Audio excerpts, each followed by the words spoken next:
Episode की starting में युनजेन उन चारों से कह रहा होता है, मैंने जो काम तुम्हें करने के लिए कहा, अगर तुम लोगों ने वो काम ठीक ठीक कर दिया तो तुम्हें गॉड की आधी पावर मिल जाएगी। और उसकी बातें सुनते हुए लीन अपने मन में कह रहा होता है, हमारा डीमन सेक्ट इसकी बातों से बिल्कुल मिलता जुलता है। आखिर इस फैमिली में किस तरह के गॉड्स के सीक्रेट है। मुझे लगता है कि ये वो फैमिली बस एक कल्ट है। युनजेन कह रहा होता है, ये तुम लोगों के जाने और आराम करने का समय है और कल मैं तुम्हें खुद बोलना सिखाऊंगा और कुछ दिनों के बाद 3 यंग मास्टर और यंग लेडी यहाँ पे चुनने के लिए आएंगे कि वे आप में से किसको चाहते हैं और वो आप में से किसी एक को ही चुनेंगे। तो उनकी बातें सुनते हुए जिया उठती है और लिन से कहती है, मेरे साथ आओ, मैं तुम्हें तुम्हारा कमरा दिखाऊंगी। और सभी अपने अपने रूम में जाने लगते हैं। एंड ये सब देखते हुए लिन अपने मन में कह रहा होता है, ये वो फैमिली बहुत ही अजीब है, मुझे जल्द ही सब कुछ करना होगा। जब मैं ठीक हो जाऊंगा तो मुझे यहाँ से निकलना होगा और वापस लौटने से पहले मुझे अपनी तलवार और लू की ओरिजिनल बुक ढूंढनी होगी। जिया उसे आगे जाते हुए कह रही होती है, तुम इस कमरे में रह सकते हो, जो कि देखते हुए लिन उसे कह रही होती है, थैंक यू मिस जाओ। और ये कहते ही वो अपने रूम में चले जाता है। तभी वो जो दूसरा बंदा होता है वो झाओ से कह रहा होता है, अरे हमारे कमरे के बारे में क्या। तो ये सुनते हुए झाओ कह रही होती है, तुम दोनों वहीं पर रहोगे। और झाओ उन दोनों को एक बुरा सा कमरा दिखाती है, जो कि देखते हुए वो दोनों काफी ज्यादा हैरान होते हैं और कह रहे होते हैं, क्यों, हम दोनों को ऐसा कमरा क्यों। और ये सब पीछे से लिन देख रहा होता है। वो ये सब देखते हुए अपने मन में कह रहा होता है, उसने मुझे इतना खास कमरा क्यों दिया है, ये तो काफी अजीब लड़की है। दूसरी तरफ हम देखते हैं कि बाहर एक आदमी बैठा हुआ होता है, वो काफी ज्यादा बूढ़ा होता है। तभी उसके सामने युनजेन से कह रहा होता है, मुझे बताओ अब ऐसा क्या हो गया है कि वो पागल औरत और एक भविष्यवाणी कर रही है। ये सुनते हुए वो जो एल्डर होता है वो से कह रहा होता है, आज प्रीस्ट पर्सनली उस स्टैचू की जांच करने के लिए गए थे और उन्हें उस चट्टान के नीचे कीचड़ में फंसा हुआ एक स्वॉर्ड मिला और वो स्वॉर्ड देखने में काफी अच्छी लगती है, लेकिन उसमें कोई डिवाइन मार्क नहीं है, ये बस एक मॉर्टल स्वॉर्ड है। लेकिन प्रीस्ट ने उस मूर्ति पर लगे हुए निशान की जांच की और उन्हें ये पता लगा है कि ये तलवार शायद भगवान को मारने के लिए इस्तेमाल किया गया है और ये हथियार काफी ज्यादा खतरनाक है। तो ये सुनते हुए युनजेन काफी ज्यादा हैरान होता है और कह रहा होता है, क्या ये कैसे पॉसिबल है, ऐसा नहीं हो सकता, एक मॉर्टल स्वॉर्ड जो कि गॉड को मार सकती है, ऐसा नहीं हो सकता। अगर ऐसा होता है तो इस स्वॉर्ड को चलाने वाला मालिक वो कैसा होगा, वो तो बहुत ही ज्यादा पावरफुल होगा।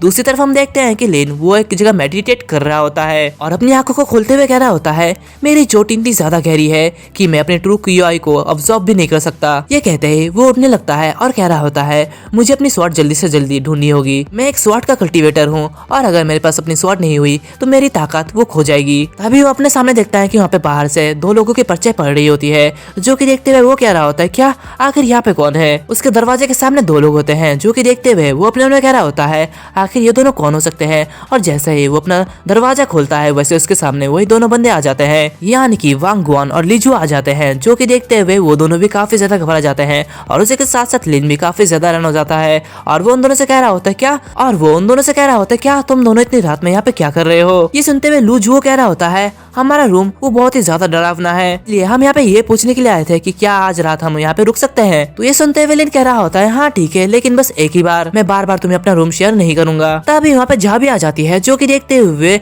लूजुओ भी कह रहा होता है, क्या आखिर ये यहाँ पे क्यों आई है और ये तो काफी ज्यादा डरावनी लग रही है। तो वांग वॉन्डर के मारे कह रहा होता है, नहीं मैं तो घर जाना चाहता हूँ। तो उसकी बातें सुनते हुए लूजुओ से कह रहा होता है, रोना बंद करो और तुम क्या चुप रह सकते हो। ये सुनते हुए वांग वॉनो से कह रहा होता है, क्या मैं रो या चिल्लाऊं तुम्हें क्या फर्क पड़ता है, मुझे काफी ज्यादा डर लग रहा है। तो ये सुनते हुए लूजुओ से कह रहा होता है, क्या ये तुम मुझे क्या कह रहे हो। ये सुनते हुए वांग जुआनो से कह रहा होता है, क्या मैं ये तुम्हें कह सकता हूँ, मैं वांग परिवार का चौथा यंग मास्टर हूँ और मैं तुमसे नहीं डरता। तो इसकी बातें सुनते हुए लूजुओ बहुत ही बुरी तरीके से उसके सामने आ जाता है और उससे कह रहा होता है, मैं एक बार कहूंगा कि मेरा नाम जीलुओ है और अगर तुमने मेरे साथ बदतमीजी की या फिर मुझे कुछ उल्टा कहा तो मैं तुम्हें मार डालूंगा। ये सब देखते हुए वांग जुआन काफी ज्यादा घबरा जाता है। वो कह रहा होता है, नहीं नहीं नहीं, मैं कुछ भी नहीं कहूंगा। उन दोनों की आवाज की वजह से लिन वो डिस्टर्ब हो रहा होता है और अपने मन में कह रहा होता है, पहले ही ये दोनों काफी ज्यादा झगड़ा कर रहे हैं, इनकी वजह से मैं डिस्टर्ब हो रहा हूँ। और ये कहते ही वो जियाओ की तरफ देखता है, जो कि देखते हुए वो अपने मन में कह रहा होता है, इसे देख के ऐसा लग रहा है कि ये किसी तरह का बोझ उठा रही है, मुझे लगता है कि ये बिल्कुल भी सही नहीं है। और फिर सुबह हो जाती है, जहाँ पे युनजेन उन चारों से कह रहा होता है, आज मैं तुम लोगों को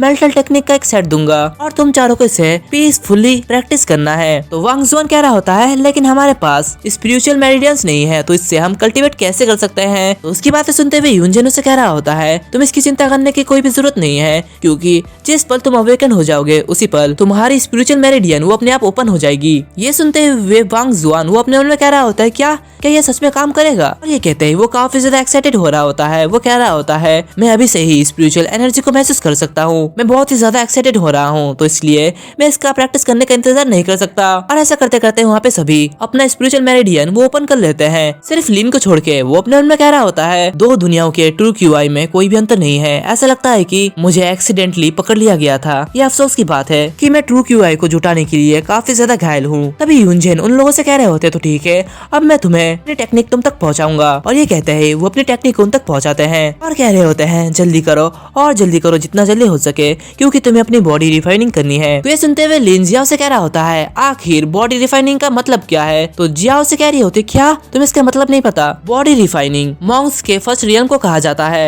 और ये रियल्म 4 होते हैं। पहला ओपन वेन, फिर दूसरा बॉडी रिफाइनिंग, फिर तीसरा सेमी गॉड रियल्म और चौथा गॉड रियल्म। हम बस अभी अपनी वेन को ओपन करने की कोशिश करेंगे। जब हम लंबे समय तक बैठते हैं और इसका मेडिटेशन करते हैं तो हमें अपने शरीर में एक व्हाइट सेटर महसूस होगा जो कि स्पिरिचुअल एनर्जी से भरा है। और जब हमारे पास पूरी की पूरी एनर्जी हो जाएगी तो वो जगह एक छोटी सी सफेद गोली का रूप ले लेगी और इस पिल को जेल पिल के नाम से जाना जाता है। तो उसकी बातें सुनते हुए लिन उससे कह रहा होता है ये सब बताने के लिए धन्यवाद, मैं ट्राई करके देखता हूँ। और ये कहते हैं वो वहाँ से दूर जाके मेडिटेशन करने के लिए बैठ जाता है, जो कि देखते हुए जियाओ काफी ज्यादा हैरान होती है। लिन मेडिटेशन करने के लिए बैठता है और अपने मन में कह रहा होता है मैं वास्तव में कुछ महसूस कर सकता हूँ, लेकिन एक सफेद पिल की साइज की तरह ये काफी ज्यादा इंटरेस्टिंग लग रहा है। और वो कल्टीवेशन करता है लेकिन उसे एक ब्लैक पिच दिखता है, जो कि देखते हुए वो अपने मन में कह रहा होता है क्या एक ब्लैक पिच, क्या ये म्यूशिजन की वजह से है या फिर ये उस अजीब राक्षस से लड़ने का नतीजा है? लानत है, मेरा शरीर या अभी भी बहुत ही दर्द कर रहा है। और जैसे वो आँख खोलता है तभी उसके सामने अचानक से जियाओ आ जाती है, जो कि देखते हुए वो काफी ज्यादा हैरान होता है